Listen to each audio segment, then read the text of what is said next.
Hello traders, Gary Wagner here, approximately 11 a.m. It is Tuesday, the 24th day of July, and this is the daily report for gold and silver. Mixed bag currently in the marketplace itself. We have gold trading higher, up right now around $4 to $5, $4.70 higher, with current prints of 1581, 1582 in that area. As you can see, current print just now 1580.30. As I said, up 470 on the day. Silver down 8 cents on the day.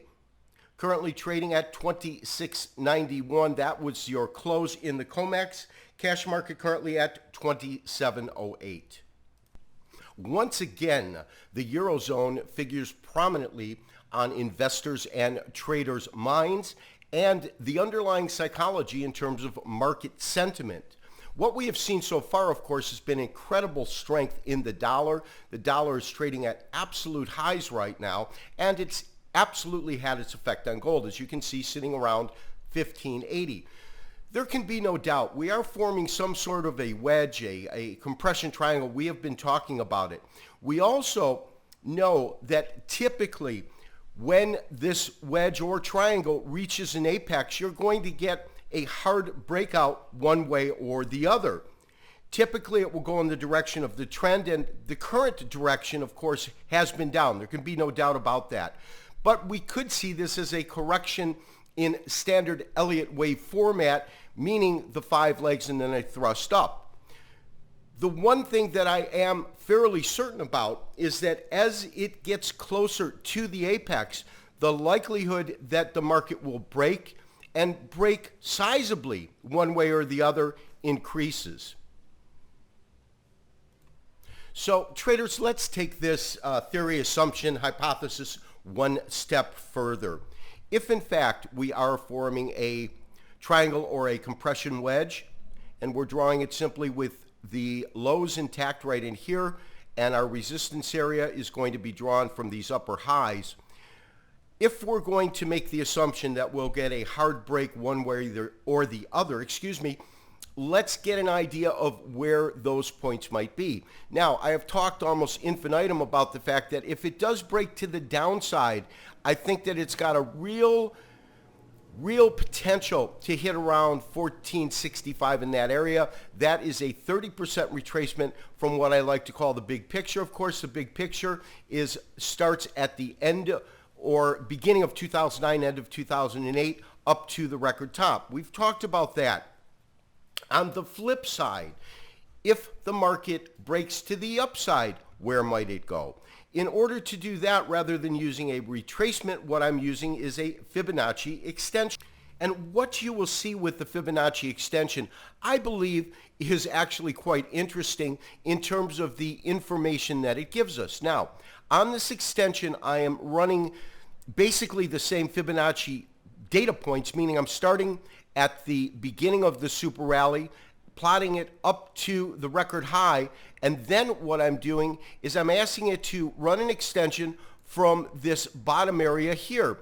And what I find is interesting is as follows. When we take a look at the extension marks, the first mark it shows us is a 23% extension, 1793. Now, does that area prove to have any historical or critical data in it? Well, absolutely. Take a look at these two tops.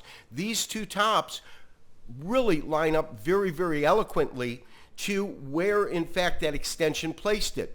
38% extension level takes you to roughly 1966.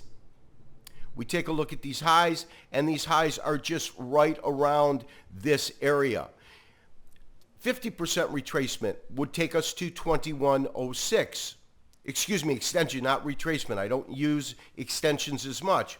So what we are saying is if the market, which it genuinely has done, takes a super rally, this rally takes us to a support level of either where we are, and that support level is around 1520. Now it's around 1560. If it breaks below, we have an indication this would be my target, 1465.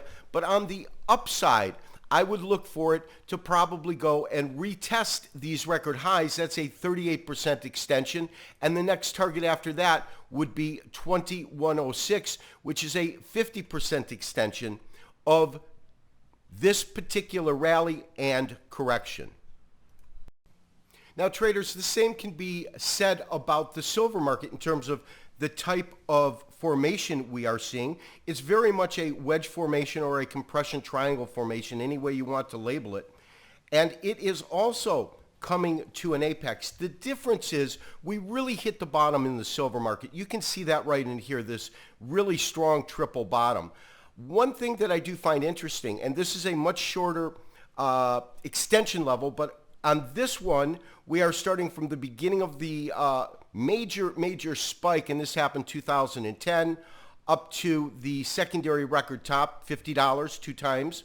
And then what we do is we take it back to the low, and from the low, we run our extension right like that. And interestingly enough, you have some areas that seem to hold some technical merit. Of course, this level here, a 38% level, this has been absolutely very, very strong resistance. You can see that right in here. The 61%, 30-60, that's an area that I am currently looking at as very, very strong resistance.